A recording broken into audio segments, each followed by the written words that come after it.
presse d'aujourd'hui est tenue par les représentants de l'UDPS, plus précisément par le représentant Benelux, le docteur Kabanda André qui est à ma gauche, par le représentant de la Grande-Bretagne, M. Théo Ngombo, qui est juste à mon extrême gauche, et le représentant de la France, M. qui est Alexandre. Ces trois représentants, je m'excuse de la tautologie, ces trois personnes représentent l'ensemble des représentants du parti à l'extérieur. Comme vous le savez, mon adjoint, monsieur Robin Massangana et moi, nous sommes responsables de la diplomatie de notre parti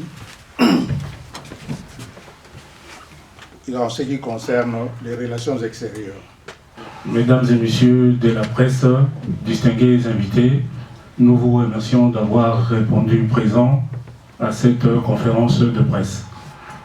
Je pense qu'il était utile et opportun que l'UDPS extérieure aussi, par la voix de ses représentants, puisse donner la version et les informations nécessaires, parce que depuis un certain temps, depuis que feu le président Tshisekedi nous a quittés, vous attendez des informations qui vont un peu dans tous les sens. Mesdames et messieurs de la presse, distingués invités, le décès de M.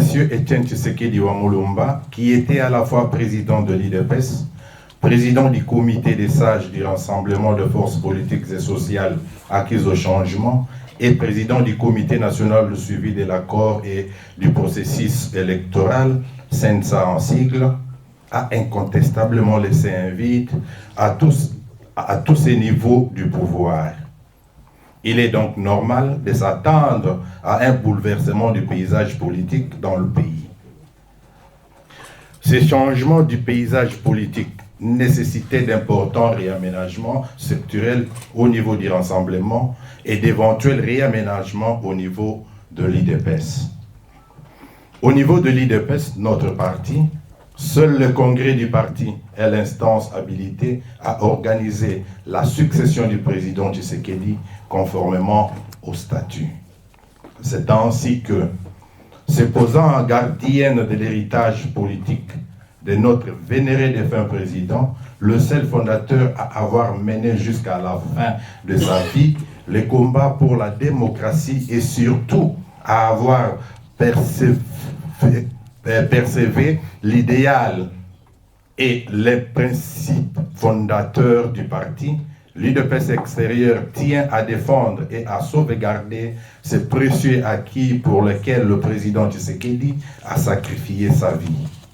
Voilà pourquoi nous soutenons que seules les structures laissées en place par notre président restent à ce jour le seul et unique source de légitimité et de légalité au sein du parti et par voie de conséquence, le seul gestionnaire jouissant de toutes les prérogatives leur conférées par le texte réglementaire en vigueur jusqu'à ce jour, jusqu'à l'organisation du congrès. Pour ces motifs, l'UDPS extérieur juge sans objet la déclaration des soi-disant fondateurs, cofondateurs, pionniers et secrétaires généraux, et surtout l'acte posé en date du 25 mars 2017 par les signateurs d'un document intitulé « Déclaration de secrétaires généraux honoraires de l'IDPS », document que nous considérons comme inopportun dès lors qu'il ne cadre pas avec les textes statutaires du parti.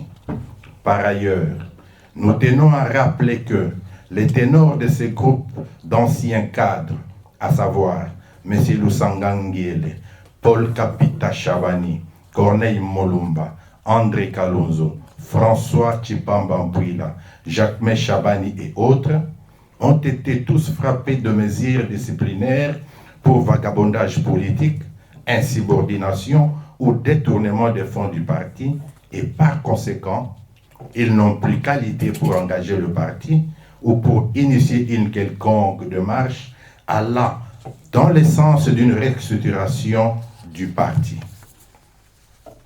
Et comme nous l'avons déjà souligné précédemment, Le remplacement du président Etienne Tshisekedi Wamulumba à la tête du parti ne nécessite en aucun cas l'organisation d'un quelconque conclave, mais plutôt d'un congrès sous le leadership des instances dirigeantes actuellement en place, avec la participation active de structures de base, avec comme ordre du jour l'élection d'un nouveau président du parti, la désignation du candidat du parti aux élections présidentielles, et c'est bien entendu après la mise en terre de la dépouille de notre chef.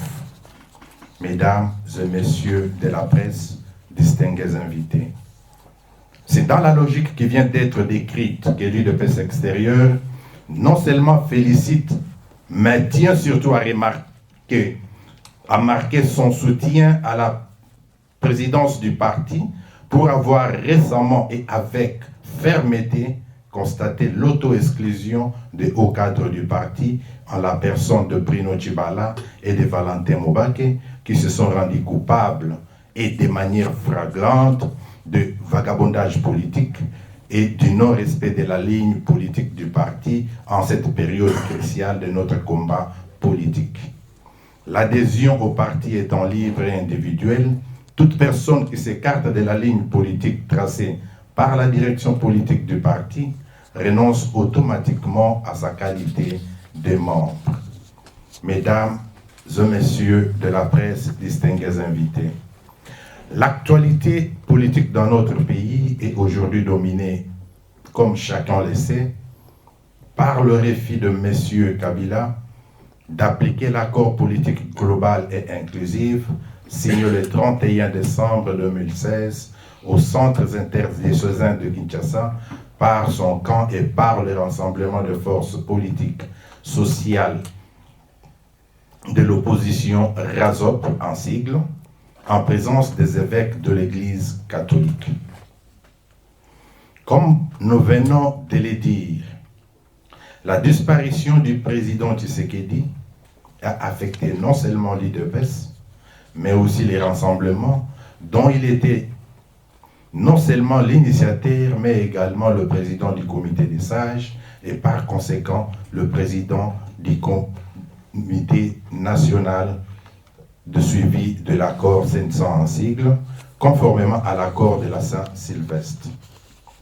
L'impérieuse nécessité pour la SENCO d'avoir un interlocuteur du côté du RASOP après le décès du président Tshisekedi, dans le cadre de la poursuite des négociations sur l'arrangement particulier, et ceci malgré que les dépouilles du président traînent encore ici en Belgique pour des raisons que tout le monde connaît, les réaménagements structurels du rassemblement s'imposaient. C'est dans ce cadre que l'opinion avait suivi la restructuration qui avait porté à la tête du rassemblement messieurs Félix Antoine Tshilombo Tshisekedi, Pierre Lombi et Martin Fayulu, respectivement comme président et autorité morale du rassemblement, poste nouvellement créé, président du Conseil des sages et président de la coordination des actions.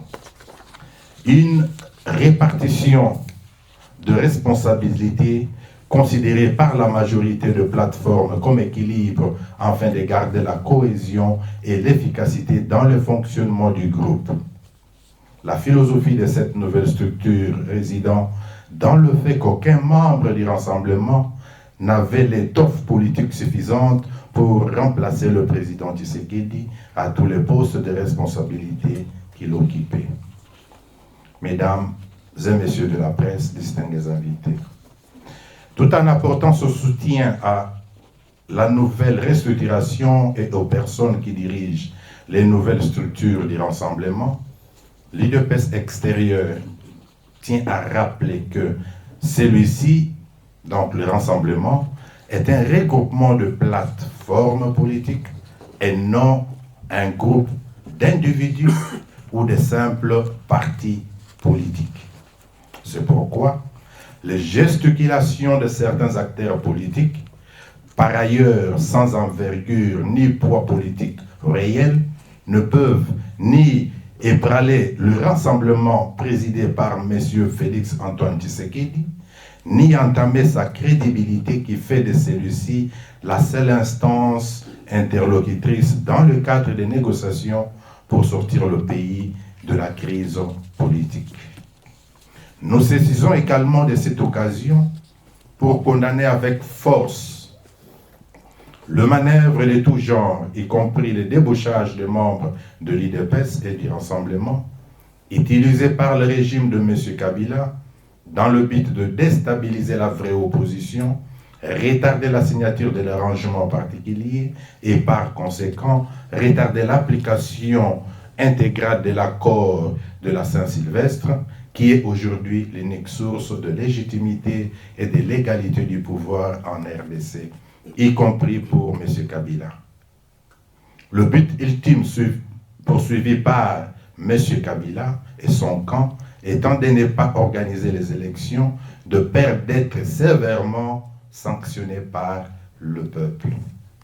Mesdames et messieurs de la presse, distingués invités, la signature de l'accord politique et inclusif du Centre interdiocésain de Kinshasa le 31 décembre 2016, après plusieurs semaines de préoccupation, avait incontestablement réjoui le peuple congolais et suscité l'immense espoir de voir l'année 2017 s'ouvrir sous de meilleures perspectives, car loin d'être parfait, cet accord a eu le mérite de 1. Consacrer l'interdiction pour M. Kabila de briguer un troisième mandat. 2. L'interdiction pour M. Kabila de modifier la Constitution. 3. Bannir le principe de l'organisation par le même régime d'un référendum. 4. L'organisation des élections présidentielles, législatives, nationales et provinciales en décembre 2017. Ce qui allait permettre à notre pays de connaître pour la toute première fois de son histoire l'alternance démocratique et pacifique. La mise en application intégrale de cet accord était subordonnée à la signature par le parti prenante de l'arrangement particulier. Malheureusement, et comme à l'accoutumée, le camp du pouvoir s'évertua à chaque étape de négociation à bloquer le processus jusqu'à pousser les évêques à rendre le tablier et à constater le blocage du processus. Le point d'achoppement étant principalement la procédure de nomination du Premier ministre et le remplacement du président Tshisekedi à la tête de CENSA. Pour rappel, dans son chapitre Romains 3.3.1, alinéa 2, l'accord politique global et inclusif stipule clairement que le gouvernement de la République est dirigé par le Premier ministre, présenté par l'opposition non signateur de l'accord du 18 octobre 2016 Rassemblement et nommé par le président de la République conformément à l'article 78 de la Constitution. Contrairement à ces dispositions clairement consignées dans l'accord, la mouvance kabiliste a, contre toute logique, continué à réclamer au Rassemblement de soumettre à M. Kabila une liste de candidats pour la désignation du Premier ministre. Fidèle au principe sacré du respect des textes, le Rassemblement considérera que cet acte n'est cadré ni avec l'esprit, ni avec la lettre de l'accord politique global et inclusif du 31 décembre 2016 et par conséquent ne pouvait être accepté. Il en fit de même du remplacement du président Tshisekedi, au poste du président de la CENSA, qui fut également remis en question par le camp de Kabila, qui estimait que le président Tshisekedi, dont le poste était taillé sur mesure, n'était plus son remplacement n'étant plus son remplaçant devant non pas être désignés par le rassemblement, mais plutôt choisis par consensus. Après blocage, sciemment voulu et prémédité par son camp, M. Kabila s'écrit investi d'une quelconque légitimité pouvant lui donner le droit d'initier des fausses consultations qui allaient lui permettre de réaliser son plan machiavélique, de tropiller l'accord de la Saint-Sylvestre, faisant de M. Bruno Tshibala un auto-exclu de l'IDPS et n'ayant plus aucun rapport avec le rassemblement, son Premier ministre, en dehors de l'esprit et de la lettre de cet accord. C'est pourquoi l'IDPS extérieur considère cette nomination comme un non-événement et renouvelle sa confiance dans l'autorité morale du rassemblement, M. Félix Tshisekedi, et dans toutes les actions menées par la structure dirigeante du rassemblement exigeant la mise en application intégrale de l'accord politique global et inclusif.